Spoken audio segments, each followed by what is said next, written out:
जैसे देखो ये एक्सप्रेशन किस केस में हमारे लिए हेल्पफुल होगा। मानो सिंपल सी बात है, कोई हमसे यही पूछ ले कि जी 2 डाइपोल है,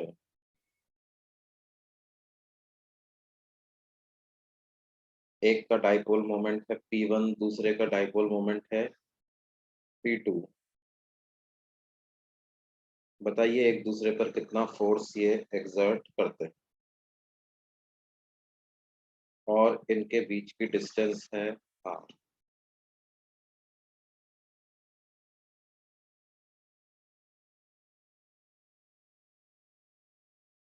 तो कैसे कैलकुलेट करेंगे जी?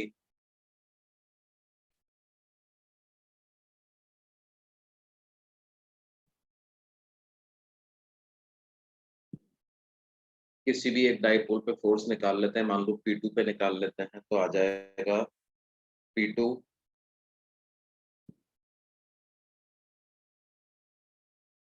इंटू जो P1 ने इलेक्ट्रिक फील्ड प्रोड्यूस किया है उसका पोजीशन के साथ रेट ऑफ चेंज।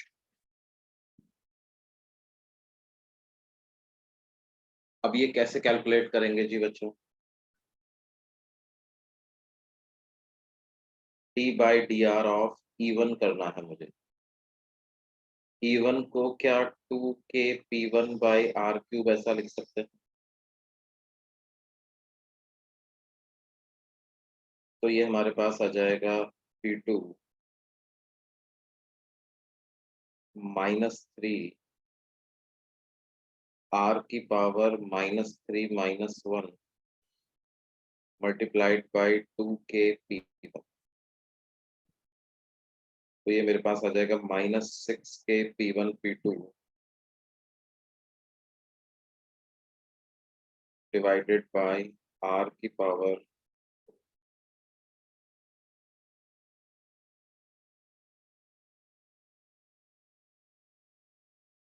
-6 की P1 P2 divided by R की पावर 4, ये ऐसा आ जाएगा। ये फोर्स की डायरेक्शन क्या होनी चाहिए बच्चों? अट्रैक्टिव या repulsive? What should be the direction of this force?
Force कैसा होगा बच्चों इस तरह से अगर डाइपोल रखे हुए हैं, अट्रैक्टिव या रिपल्सिव?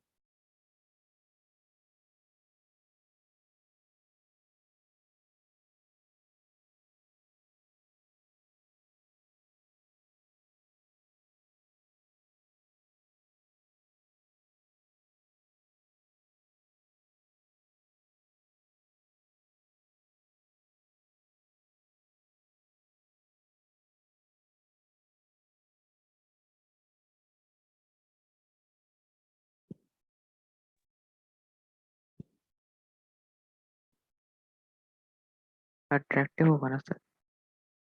अट्रैक्टिव होगा कैसे, क्या लॉजिक लगाया जी?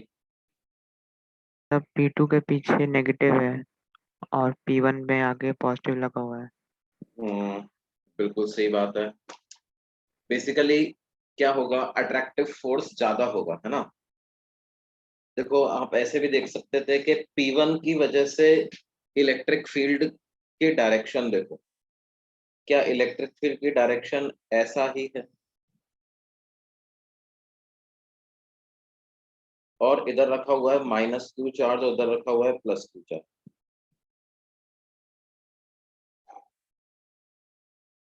कहाँ पे इलेक्ट्रिक फील्ड का मैग्नीट्यूड ज्यादा है, -q1 पे या +q1 पे?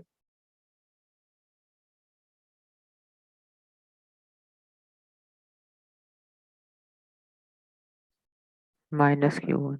-q पे इलेक्ट्रिक फील्ड का मैग्नीट्यूड ज्यादा है, तो उस पे ज्यादा फोर्स लगेगा।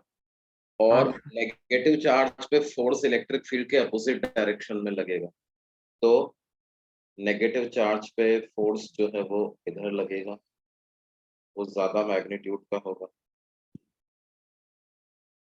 और पॉजिटिव चार्ज पे फोर्स कम मैग्नीट्यूड का लगेगा। तो जाहिर सी बात है कि नेट फोर्स कैसा आ जाएगा बच्चों, अट्रैक्टिव नेचर का ही आ जाएगा। और आर की पावर 4 के इनवर्सली प्रोपोर्शनल आ रहा है ना। अगर ये डाइपोल्स इस तरह से रखे हुए होते, सर ऊपर का पेज दिखाओ। हाँ बेटे,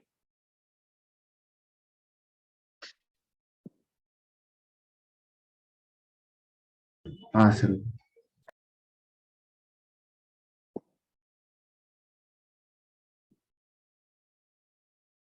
अगर डाइपोल्स इस तरह से रखे हुए होते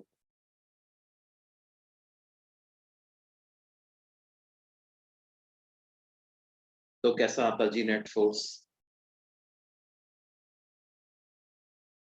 इस केस में नेट फोर्स जो है वो रिपल्सिव होता। क्यों? जैसे अगेन P1 डाइपोल की वजह से इलेक्ट्रिक फील्ड की बात अगर मैं करूं तो वो P1 की डायरेक्शन में ही प्रोड्यूस करेगा, इस जगह पर ज्यादा और यहाँ पे कम। यहाँ -q चार्ज है, जहां -q चार्ज है उधर पे फोर्स इलेक्ट्रिक फील्ड के अपोजिट डायरेक्शन में लगेगा, तो इस पे फोर्स ऐसे लगेगा, और इधर पे फोर्स इलेक्ट्रिक फील्ड की डायरेक्शन में लगेगा। तो नेट फोर्स किधर आ गया बच्चों? क्या नेट फोर्स रिपल्सिव टाइप का आ गया क्या?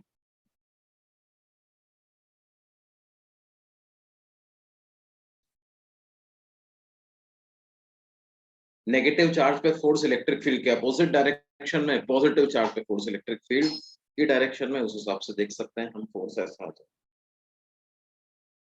अगर मान लीजिए डाइपोल्स हमने कुछ ऐसे रख दिए,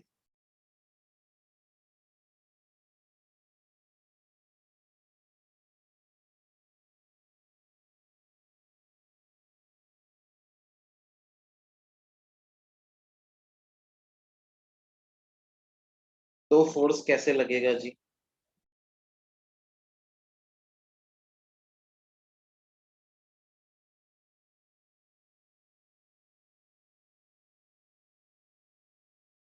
और कितना मैग्नीट्यूड का लगेगा, किस डायरेक्शन में लगेगा?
अब देखो क्या होगा बेटे, P2 को हम अप्रोक्सीमेटली ऐसा मान सकते हैं क्या कि P1 के इक्वेटोरियल प्लेन पे ही रखा हुआ है ना।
लेकिन अगर हम क्या करें, दोनों को इक्वेटोरियल प्लेन पे ही मान ले, तो फिर तो क्या हो जाएगा जी, नेट फोर्स जीरो ही आ जाएगा, है ना। But that should not be the case, net force zero तो नहीं आना चाहिए, है ना। तो क्या है,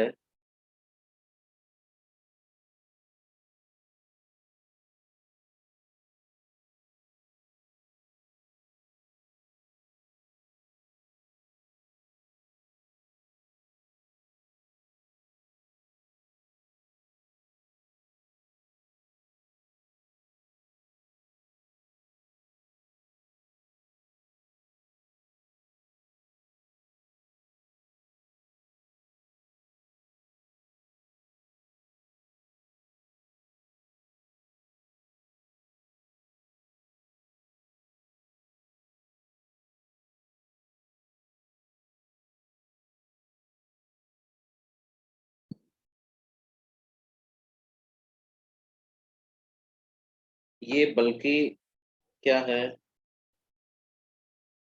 इलेक्ट्रिक फील्ड की डायरेक्शन इसके साथ कुछ छोटा सा एंगल एक बनाती है।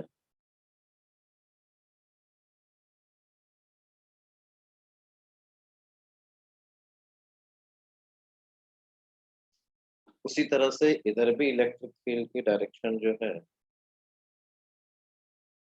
वो इस पोजीशन वेक्टर के साथ छोटा सा कुछ एंगल बनाएगी।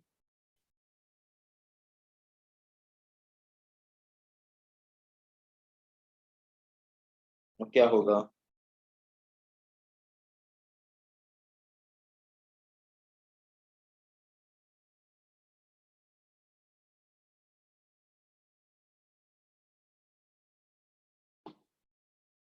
फोर्स इधर लगेगी।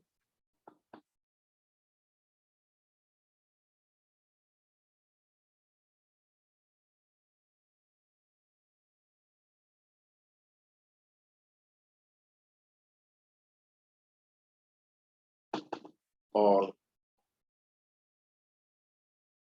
इस पे तो फोर्स इसी डायरेक्शन में लगेगी।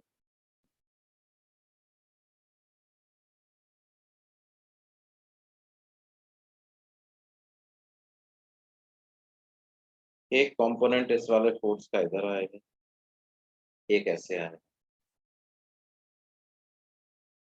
इधर वाले फोर्स का एक ऊपर आएगा, एक इधर आएगा।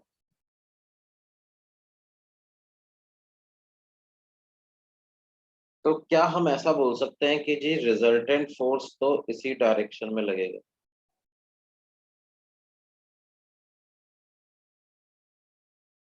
जो भी कम लग, हालांकि कम मैग्नीट्यूड का होगा, इसमें कोई दो राय नहीं, लेकिन लगेगा वो इसी डायरेक्शन,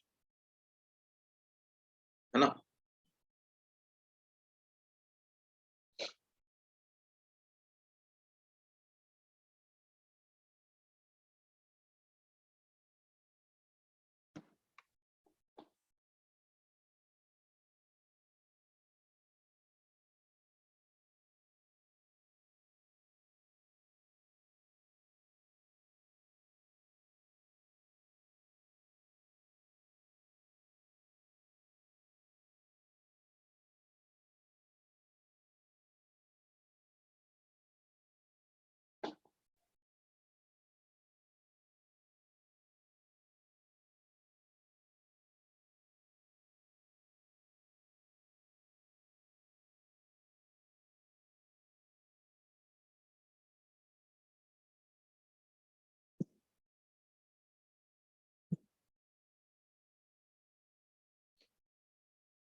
हम ऐसा करते हैं जी कि इंडिविजुअल चार्जेस पे फोर्स लिखते हैं, है ना। इस केस में हमें ऐसी अप्रोच से जाना पड़ेगा, we'll have to write forces on individual charges। देखो कैसे, यहाँ पर +Q2 चार्ज है, इधर -Q2 चार्ज,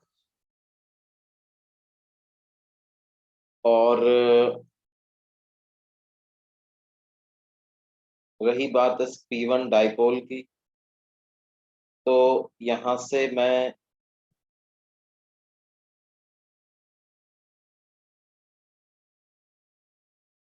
ये जो डिस्टेंस है, ये पूरी डिस्टेंस तो d दी गई है, और इसकी पूरी लेंथ को आप कितना मान लो, कुछ 2a मान लो, तो ये डिस्टेंस हो जाएगी a,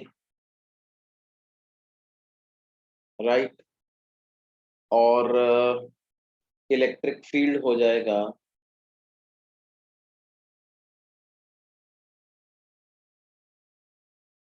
ये r वेक्टर है, इसके साथ थोड़ा सा एंगल बनाते हुए इलेक्ट्रिक फील्ड होगा, उस एंगल को मैं पाई मान लेता हूँ, और इस एंगल को हम थीटा नाम दे देते हैं, ठीक है जी। इनफैक्ट ये एंगल को थीटा नहीं बोला जाता है, थीटा किस एंगल को बोला जाता है जी, आर वेक्टर और पी वेक्टर के बीच के एंगल को थीटा बोला जाता है, तो ये एंगल कहलाएगा थीटा। और ये तो आर वेक्टर हुआ,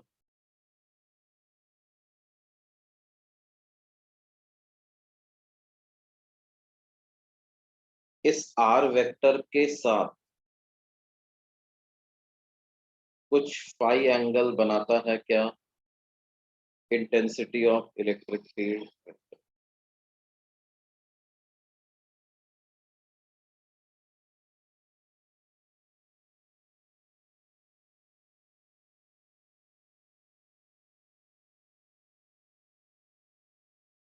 है ना।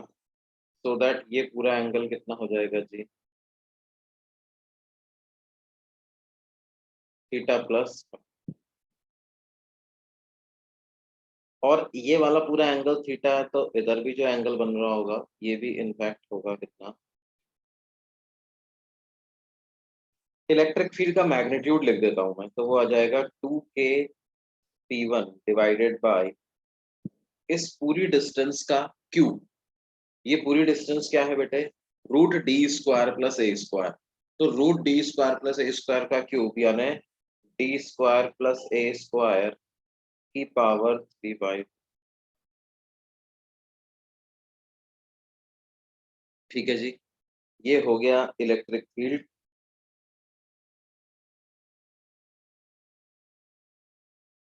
इनफैक्ट ये भी सही नहीं है, मेरे को क्या लिखना चाहिए,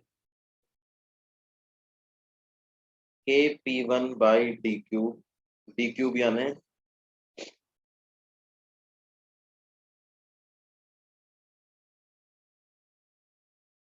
T square plus A square की power 3/2 into under root of 1+3 cos square theta, under root of 1+3 cos square theta.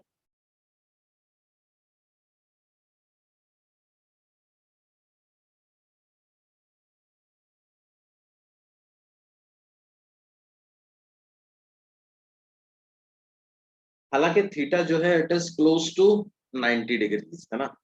Theta जो है वो लगभग 90 डिग्री के बराबर ही है, लेकिन वो अपन बाद में उसको सब्स्टिट्यूट कर देंगे।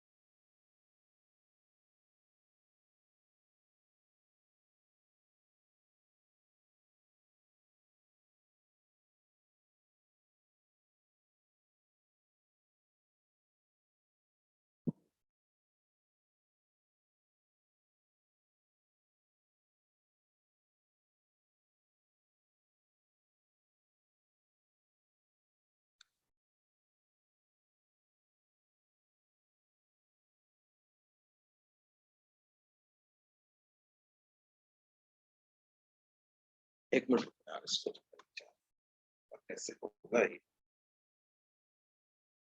पैरेलल डाइपोल्स में ले तो लिए।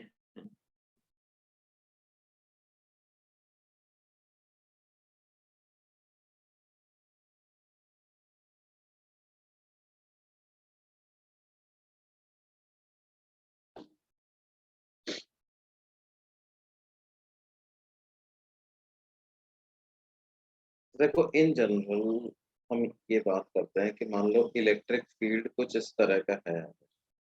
कैसा?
हाँ बच्चों,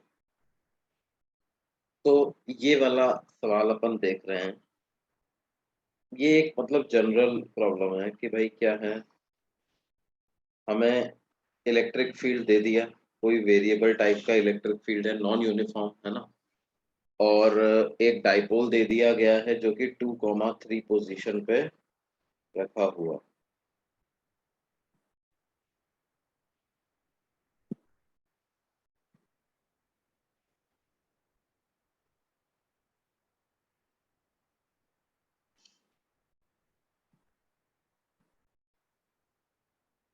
और इस डाइपोल पे हमें फोर्स कैलकुलेट करना।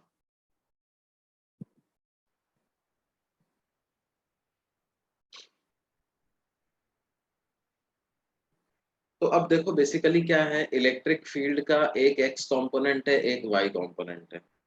X component of electric field जो है वो माइनस क्यू चार्ज है, प्लस क्यू चार्ज है। माइनस क्यू चार्ज पे फोर्स लगाएगा इलेक्ट्रिक फील्ड के अपोजिट डायरेक्शन में, प्लस क्यू चार्ज पे फोर्स लगेगा इलेक्ट्रिक फील्ड की डायरेक्शन में। तो हम क्या है देखो, दोनों कंपोनेंट को साथ लेने की जगह हम एक एक लेकर के चलते हैं कि एक्स कंपोनेंट की वजह से किधर फोर्स लगेगा, है ना। तो हमें क्या देखना है कि भाई यहाँ पर कुछ x component of electric field है, इधर भी कुछ x component of electric field है माइनस क्यू पे। तो माइनस क्यू पे मैं लिख दूंगा कितना,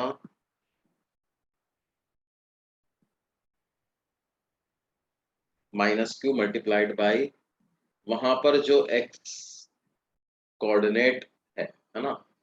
अब माइनस क्यू पॉइंट का एक्स कोऑर्डिनेट कैसे लिखेंगे हम? देखो डाइपोल का एक्स कोऑर्डिनेट अपने को पता है, मतलब उसका सेंटर 2,3 पे रखा हुआ है ना। और डाइपोल मोमेंट किसी डायरेक्शन में है, i cap plus 2 j cap direction में।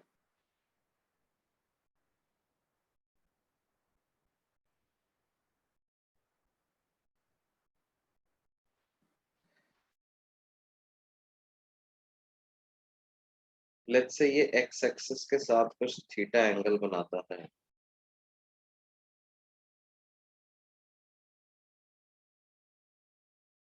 और ये डिस्टेंस कुछ एल।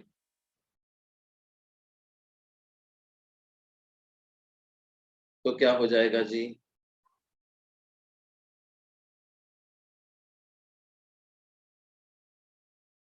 आ, ये वाली डिस्टेंस क्या हो जाएगी, ये डिस्टेंस को L/2 cos थीटा ऐसा लिख सकता हूँ, है ना। तो 2 माइनस L/2 cos थीटा, ठीक है। 2 माइनस L/2 cos थीटा, तो माइनस क्यू मल्टीप्लाइड बाय जो उसका पोजीशन है 2 minus L/2 cos theta, basically उस जगह पर x component of electric field. तो इलेक्ट्रिक फील्ड का एक्स कंपोनेंट एट कितना, 2 माइनस L/2 cos थीटा, और plus q into electric field का x component at what position, 2 plus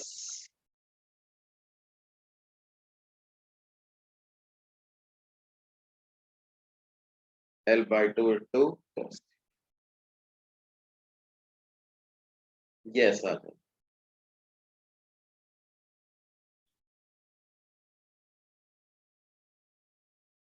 अब इसको हम ऐसे लिख सकते हैं, इंटेंसिटी ऑफ इलेक्ट्रिक फील्ड का x component at 2 plus L/2 cos theta minus intensity of electric field का x component at 2 minus L/2 cos,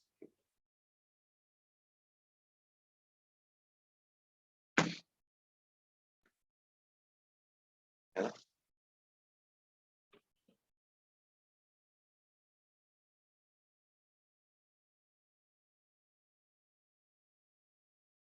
basically कहने का मतलब क्या है, 2 प्लस L/2 cos थीटा क्या है बेटे? 2+L/2 cos थीटा एक तरह का किसी एक x कोऑर्डिनेट पर, या यूं कहें x plus delta x coordinate पर इलेक्ट्रिक फील्ड की वैल्यू, और ये क्या है, किसी x पोजीशन पर इलेक्ट्रिक फील्ड के x कंपोनेंट की value.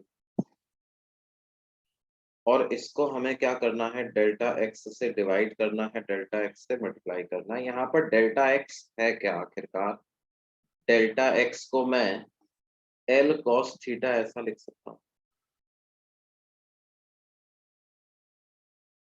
Delta x is nothing but L cos theta. तो क्या हो गया, बेसिकली इलेक्ट्रिक फील्ड का x कोऑर्डिनेट के साथ मेरे को इलेक्ट्रिक फील्ड के x कंपोनेंट का x कोऑर्डिनेट के साथ वेरिएशन लिखना है, और डेल्टा x को मैं लिख दूंगा L cos थीटा। ठीक है,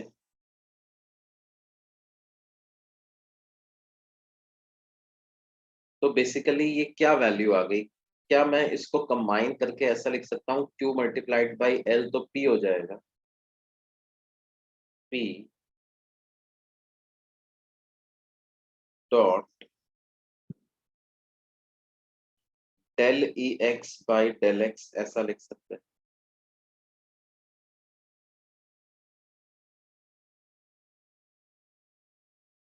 P dot del E x by del x.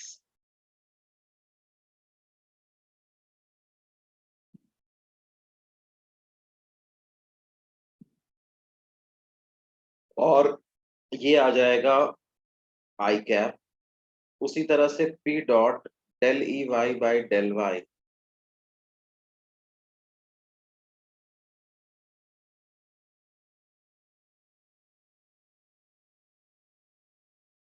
ये इस केस में ऐसा आ जाए, है ना। इनफैक्ट इन जनरल आप क्या कर सकते हो, इधर से आप पता है पूरी तरह से you can remove this,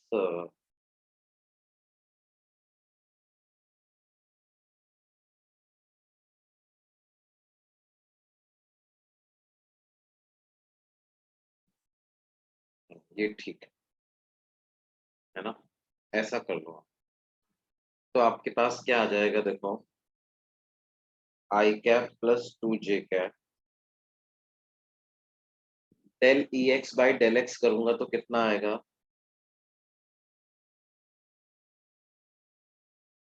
4x i cap, और ये किस डायरेक्शन में फोर्स लगेगा, आई कैप डायरेक्शन, प्लस दूसरा वेक्टर p क्या लिखेंगे, I cap plus 2j cap,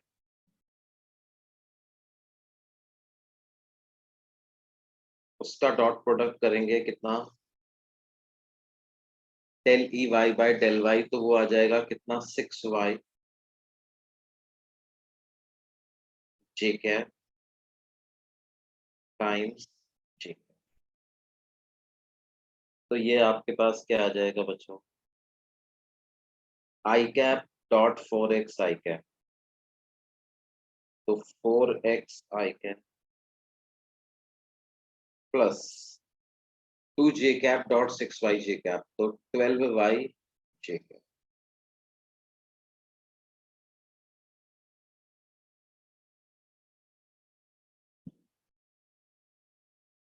क्या ऐसी फोर्स की वैल्यू आ जाएगी, और डाइपोल किस पोजीशन पे रखा हुआ है, डाइपोल इज एट 2,3, तो फोर्स कितना आ जाएगा, 8 आई कैप प्लस 36 जी, ऐसा आ जाएगा। अब देखो यहाँ पर क्या था, यहाँ पर एक बात ये थी कि भाई x मतलब आई कैप सिर्फ x के साथ वेरी हो रहा था, j कैप सिर्फ y के साथ वेरी हो रहा था। अगर मान लो ये इंटरमिक्स हो जाए, मतलब आई कैप वाले में y की टर्म आ जाए और j कैप वाले में x की टर्म आ जाए, तो आप कैसे सॉल्व करोगे इसको, वो भी मैं बता देता हूँ। देखिए,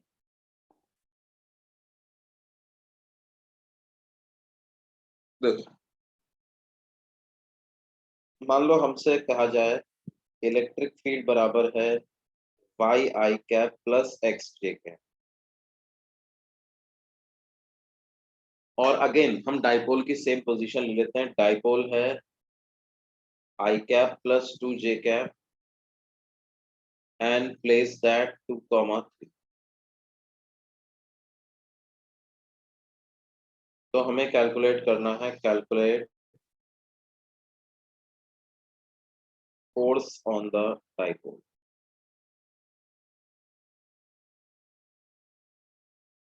ये डाइपोल पे लगने वाला फोर्स हम कैसे कैलकुलेट करेंगे, ये है मुद्दा।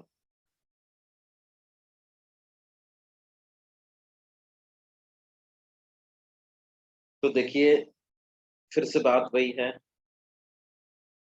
डाइपोल किसी पोजीशन पे रखा हुआ है, उसका अपना कुछ ओरिएंटेशन है। अब पहले हम ये देख लें कि आई कैप डायरेक्शन में इलेक्ट्रिक फील्ड जो है वो आई कैप डायरेक्शन में फोर्स लगाएगा, तो माइनस क्यू पे कुछ फोर्स लगाएगा, प्लस क्यू पे कुछ फोर्स लगाएगा। माइनस क्यू पे लगाएगा इधर, प्लस क्यू पे लगाएगा ऐसे।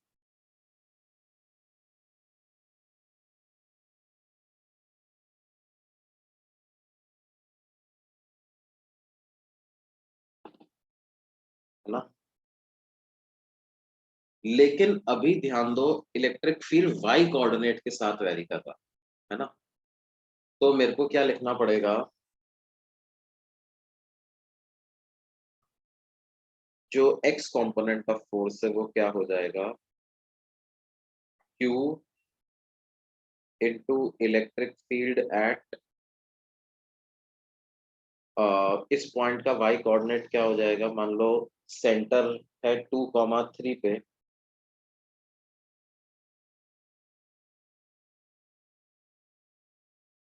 और ये एंगल है थीटा। तो क्या हो जाएगा, 3 प्लस डाइपोल की length into sine theta, 3 plus dipole की length into sine theta, minus q into E eight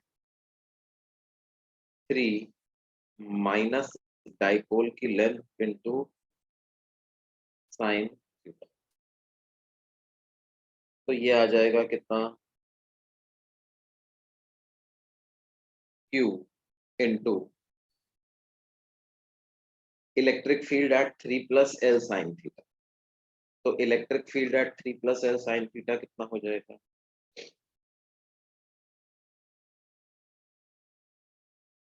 Y coordinate को 3 प्लस एल साइन थीटा लिखते हैं।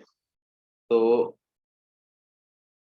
बेसिकली वही बात है कि इलेक्ट्रिक फील्ड का x component at some value of y plus delta Y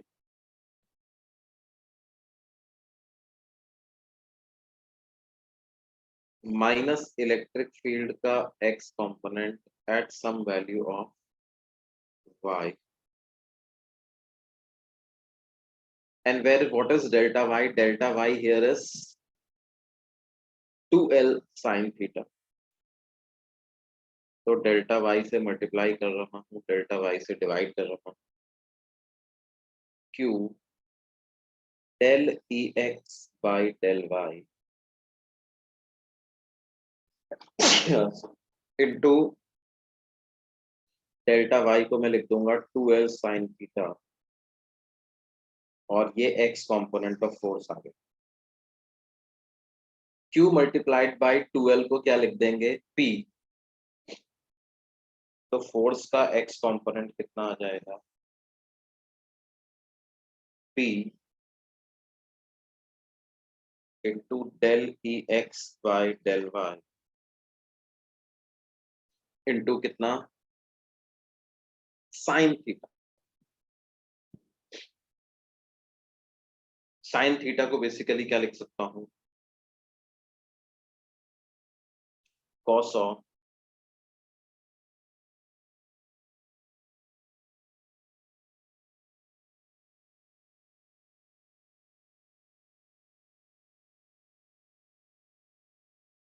-90 theta.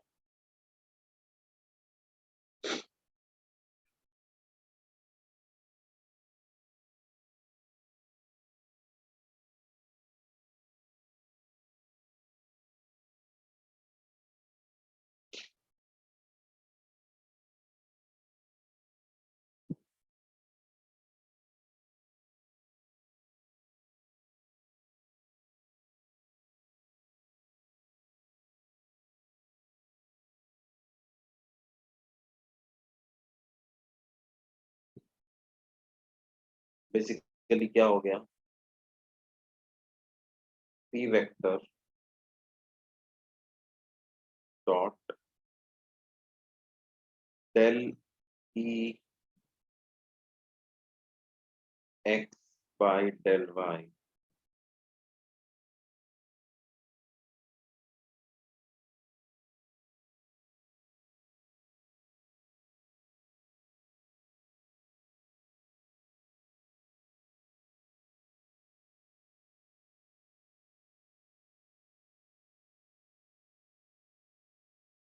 आई के।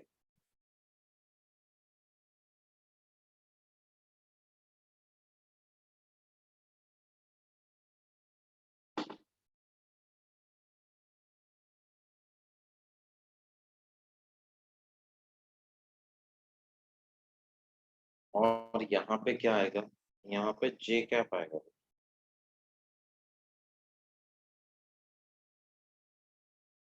समझ रहे हैं ना, यहाँ पे जे कैप क्या आ रहा है, क्योंकि यहाँ पर साइन थीटा है, इस वजह से मैंने इधर यहाँ पे क्या लगाया है, जे कैप लगाया। और ये आई कैप क्यों आया, क्योंकि ये तो फोर्स का एक्स कंपोनेंट तो है ही सही, तो इसलिए आई कैप तो इधर आएगा। तो बता, इन जनरल फॉर्मूला अपन कैसा बना सकते हैं, जनरल फॉर्मूला आप ऐसा बना सकते हो कैसे कि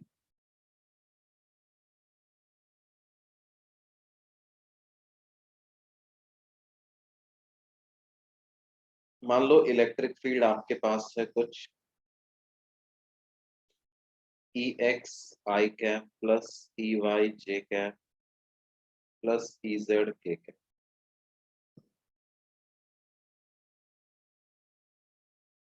और ई एक्स भी मान लो एक्स वाई जेड का फंक्शन है, ई वाई भी एक्स वाई जेड का फंक्शन है, ई जेड भी एक्स वाई जेड का फंक्शन। तो फोर्स कैसे लिखेंगे किसी डाइपोल पे,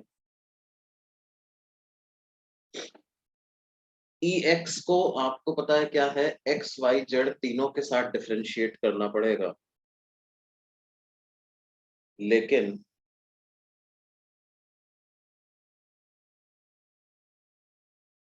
P vector dot del E x by del x I cap plus P vector dot del E Y by del Y J cap plus P vector dot del E Z by del Z के cap. और ये पूरे में क्या आ रहा है जी, आई cap, है ना। उसी तरह से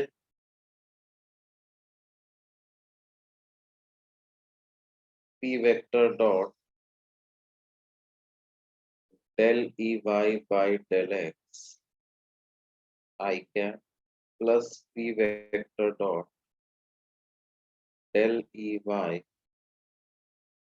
by del Y J cap plus P vector dot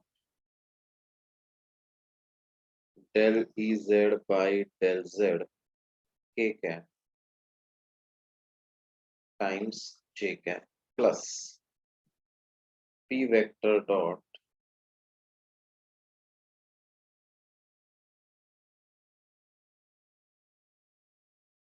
del Ex by del X I cap plus P vector dot del Ey,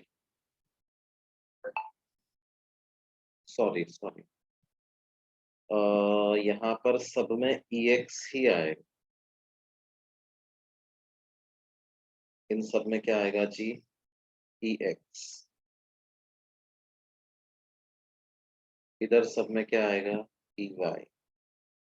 और इधर सब में क्या आएगा? Ez।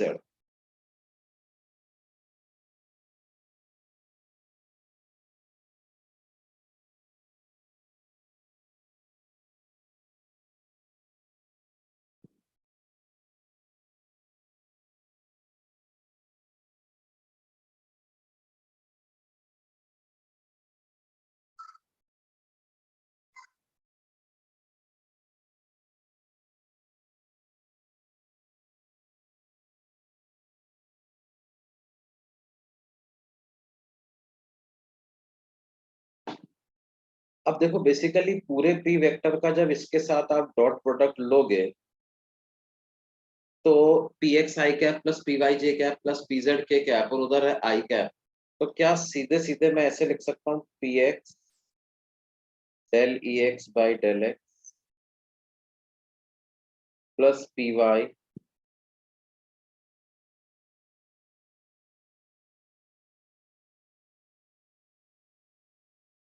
Del E x by D Y plus P Z del Ex by del Z of I cap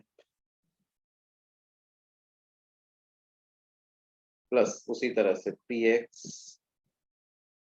del Ex by del Y plus Py del Ey by del Y plus Pz del Ez by del Z of J cap plus Px del Ez by del X plus Py del Ez by del Y plus Pz del Ez by del Z of A cap। ये ऐसा है ना?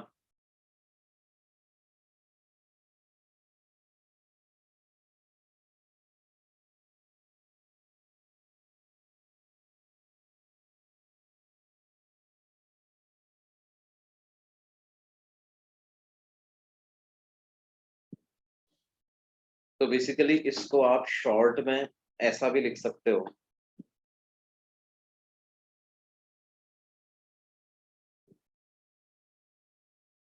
P vector dot del E x आई cap plus P vector dot del E z j cap plus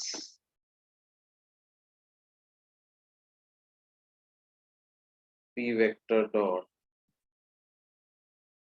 del E z के cap. क्यों जी, क्या ये बात समझ में आती है जी?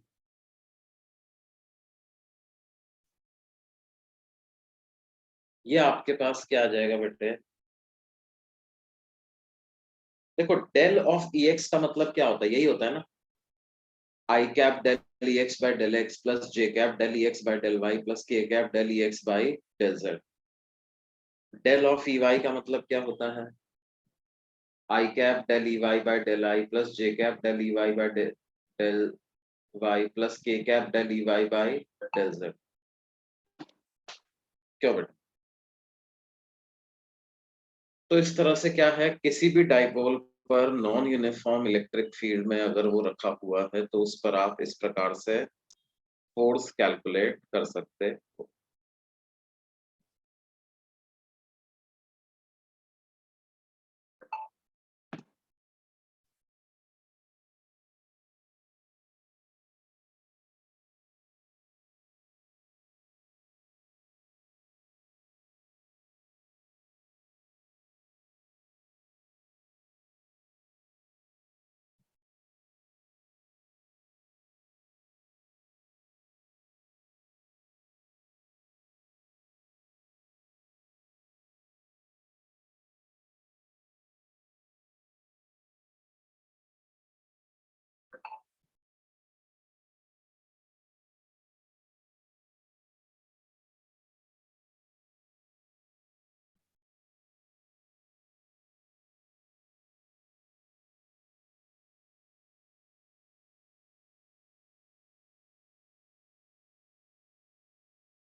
है ना, ये याद रखना है बच्चे, ये आपका क्या है, किसी भी नॉन यूनिफॉर्म इलेक्ट्रिक फील्ड में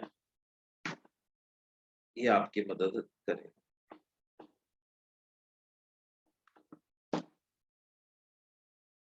अच्छा, जैसे अभी जो मैंने एग्जांपल लिया था, क्या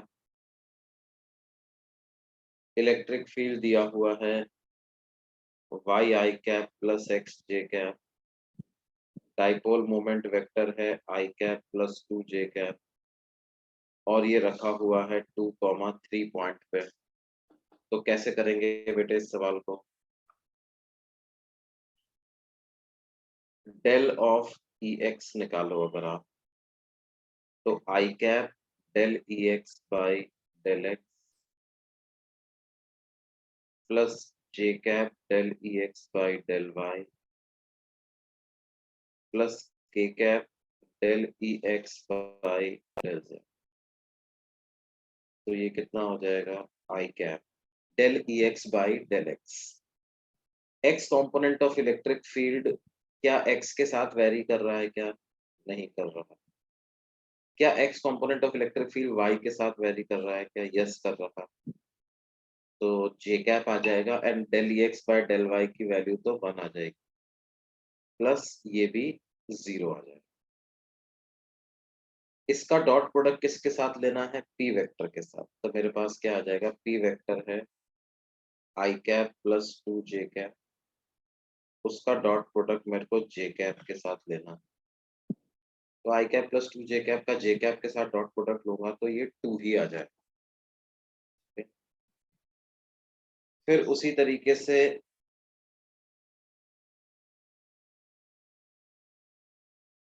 del vector of y component of electric field लिखेंगे। तो y component of electric field क्या है, वो x ना। तो I cap del E Y by del x plus J cap del E Y by del Y plus के cap del E Z by del Z. क्या y component x के साथ very कर रहा है क्या? यस कर रहा है, और बाकी दोनों चीज 0 आ जाएगी। इसका p वेक्टर के साथ डॉट प्रोडक्ट लेना है, तो again I cap plus 2 j cap dot I cap करना, तो ये 1 आ जाए। तो बेसिकली आपके पास फोर्स की क्या वैल्यू आ गई जी, 2 आई कैप प्लस इतना फोर्स लगेगा। क्या ये चीज समझ में आती है बच्चों?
देखो,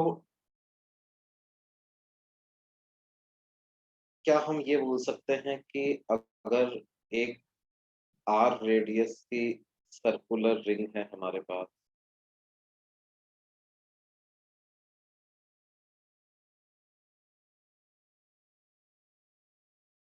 उससे कितना डिस्टेंस पर मैं एक डाइपोल को रखूं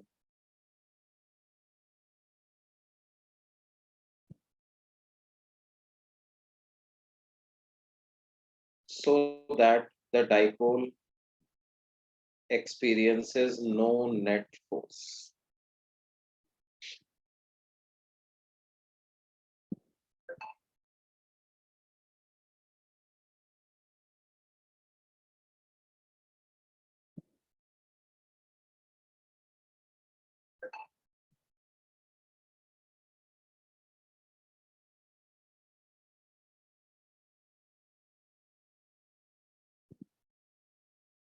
So that the dipole experiences no net force.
तो बेटे इसमें तो क्या करना है हमें?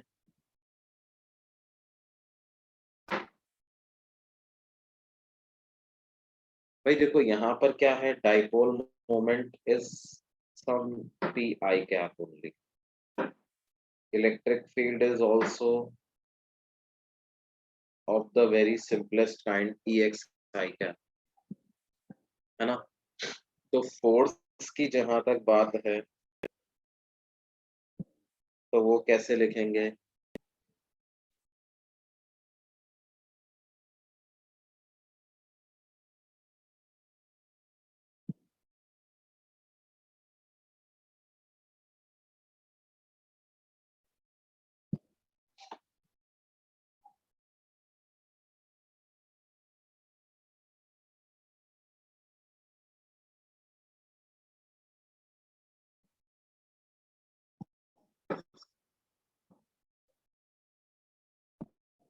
तो बेसिकली ये P del E by del x I cap हो जाए.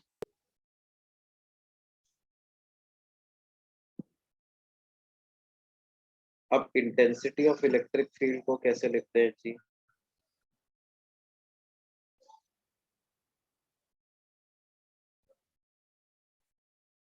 तो जब आप del E by del X करोगे तो क्या हो जाएगा?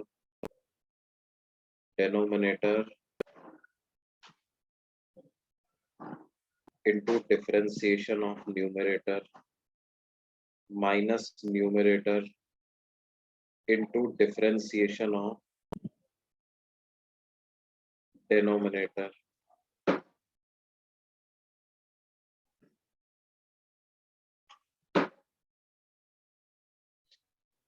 तो यहाँ से k cube into R square plus X square की पावर 1/2 कॉमन आ जाएगा, और इधर से R square plus X square minus 2x square करते हैं, इनफैक्ट -3x.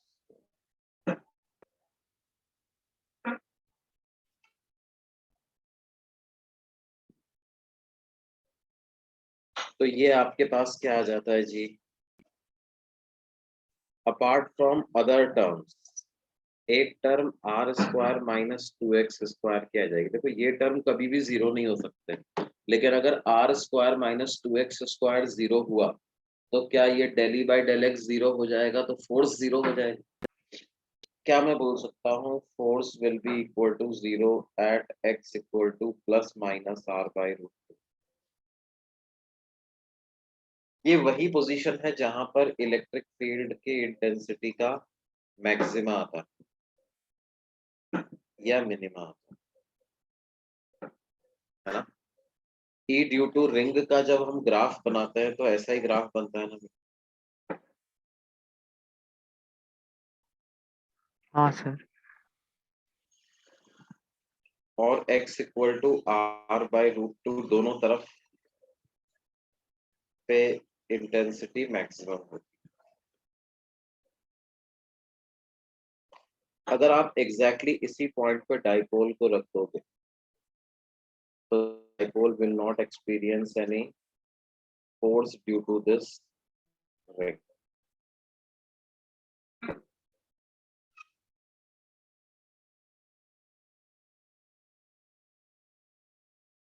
अच्छा, डाइपोल को अगर r बाई रूट टू से कम डिस्टेंस पे रख देंगे तो क्या होगा बेटे?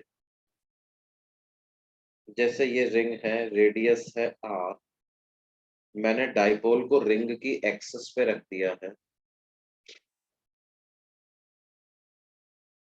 लेकिन सेंटर से distance r by root two है।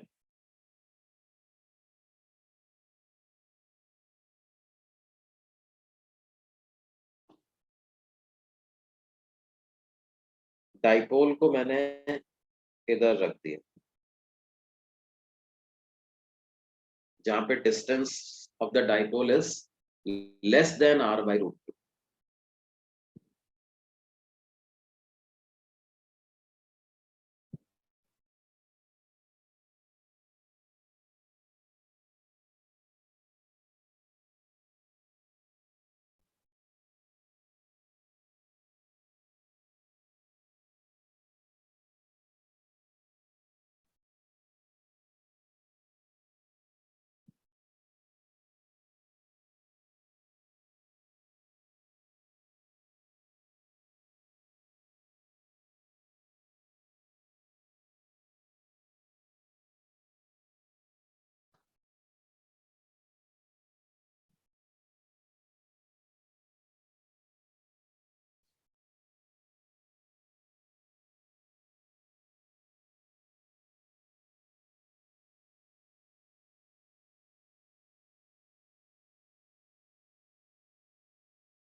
तो ये डाइपोल अट्रैक्ट होगा कि रिपेल होगा बच्चों?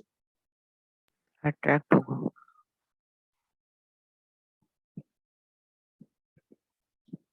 ये डाइपोल रिपेल हो जाएगा। क्यों? देखो इलेक्ट्रिक फील्ड का ग्राफ कैसा बनता है, देखो क्या इलेक्ट्रिक फील्ड का ग्राफ ऐसा बनता है?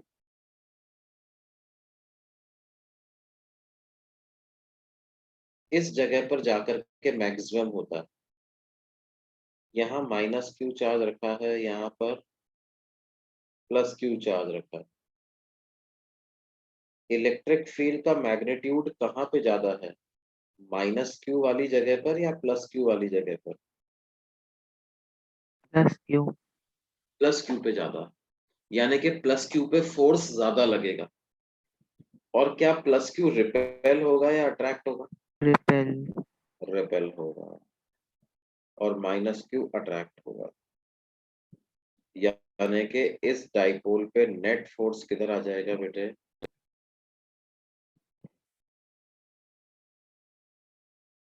net force on the dipole will be towards right and it will be repulsive in nature।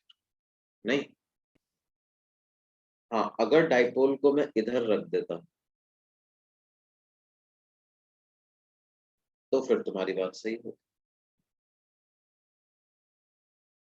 यहाँ पे क्या होगा, माइनस क्यू पे इलेक्ट्रिक फील्ड ज्यादा है या प्लस क्यू पे? Minus Q. माइनस क्यू पे ज्यादा है, तो माइनस क्यू अट्रैक्ट होगा कि रिपेल होगा? अट्रैक्ट होगा। और प्लस क्यू रिपेल हो जाए, हाँ सर। तो नेट फोर्स कैसा आ जाएगा इस केस में?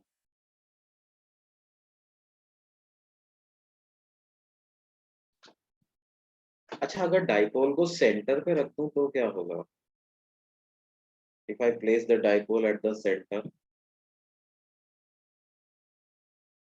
ऐसे रख दिया,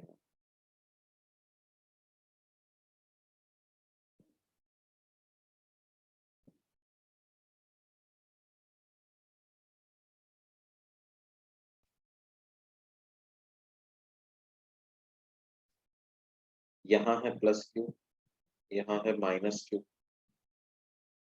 प्लस क्यू के पे फोर्स इलेक्ट्रिक फील्ड की ही डायरेक्शन में लग जाएगा, मतलब ऐसे लग जाएगा। और माइनस क्यू पे फोर्स इलेक्ट्रिक फील्ड के अपोजिट डायरेक्शन में लग जाएगा। इलेक्ट्रिक फील्ड नेगेटिव है, मतलब नेगेटिव एक्स डायरेक्शन में है, तो क्या उस पे फोर्स इधर लग जाएगा?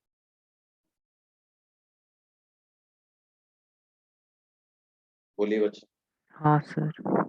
तो ध्यान दो, सेंटर पर अगर डाइपोल को रख दें तो ऐसा नहीं बोलना है कि भाई फोर्स जीरो लगेगा। जनरली बच्चे क्या गलती कर देते हैं, साफ सेंटर पे तो इलेक्ट्रिक फील्ड ही जीरो है।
समझ में बात आती है बच्चों?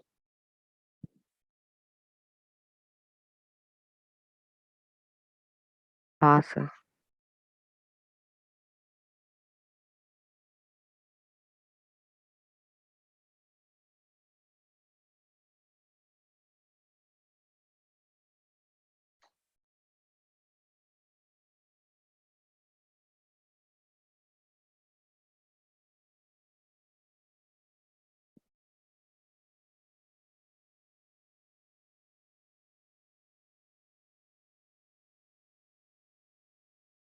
ये बात है।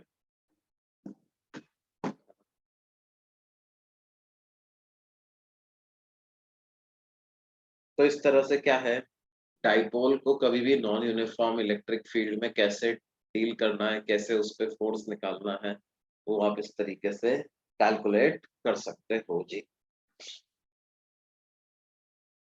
एक इनफाइनाइटली लॉन्ग वायर दे दिया जाए,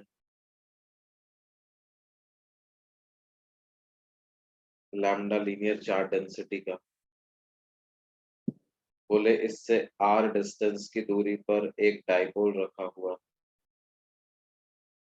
इस पे लगने वाला फोर्स निकालो, तो निकाल सकते हैं।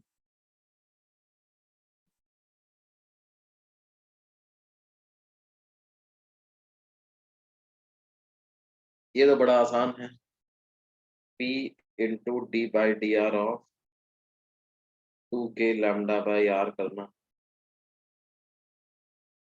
-2k lambda P by R square. और ये फोर्स तो अट्रैक्टिव नेचर का ही होगा। लेकिन अगर मान लो डाइपोल को मैं ऐसे स्प्लिट कर दूं,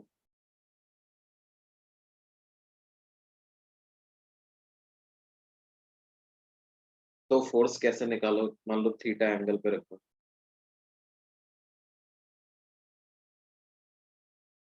तो फोर्स कैसे निकालेंगे जी? भाई डाइपोल को P cos theta I cap plus P sine theta J cap लिख दो, क्यों बेटे? हाँ।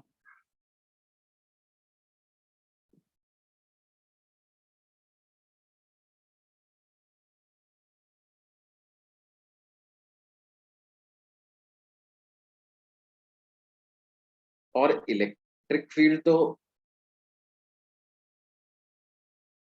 2k lambda by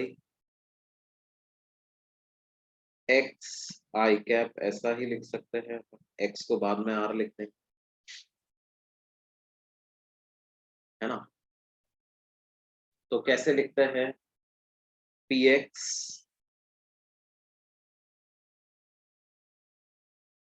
del E x by del X of I cap, P X is P cos theta, del ex by del x is minus 2k lambda by x square times I.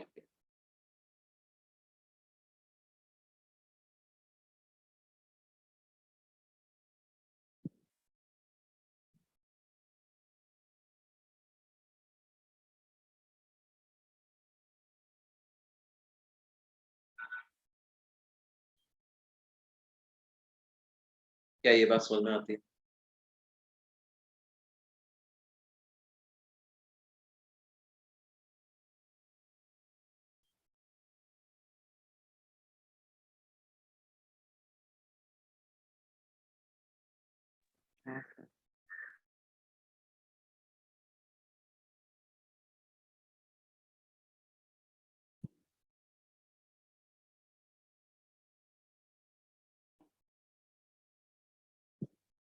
तो क्योंकि electric field तो सिर्फ x direction में ही है, Y और Z direction में तो है नहीं, और एक्स वाला कंपोनेंट भी वेरी सिर्फ एक्स कोऑर्डिनेट के साथ ही कर रहा है ना?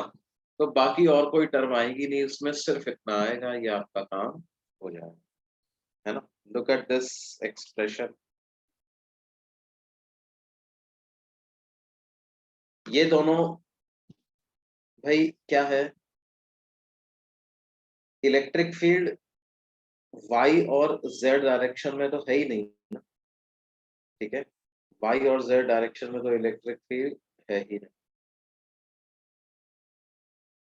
तो जो वाई और जेड डायरेक्शन में जो फोर्स की बात होती है वो तो होएगी नहीं, ये वाली टर्म हट जाएगी, ये वाली टर्म हट जाएगी, सिर्फ ये लिखना है।